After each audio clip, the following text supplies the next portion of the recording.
நான் பேசினேங்க, பேசாமலாம் இல்லை. நீங்க வீடியோவே இன்னும் போடலையே, நீங்க போடுங்க, அடுத்து நாங்க அனுப்புறோம். இல்ல உங்களுக்கு அது வேணாம்னா எங்களுக்கு ரிட்டர்ன் ஸோ அனுப்பி. இதுவுமே இப்போ ரெக்கார்ட் பண்ணதுன்னு யாரும் நினைச்சிடக்கூடாது. டேட்டோட காமிச்சிருந்தோம் 25th நவம்பர்.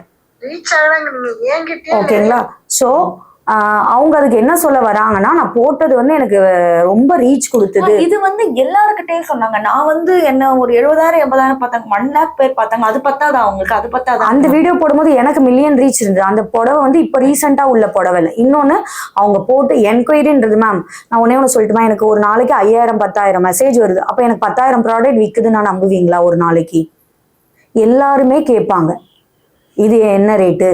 100 பேர் கேட்குறாங்கன்னா அதில் 5 to 10 பேர் தான் வாங்குவாங்க.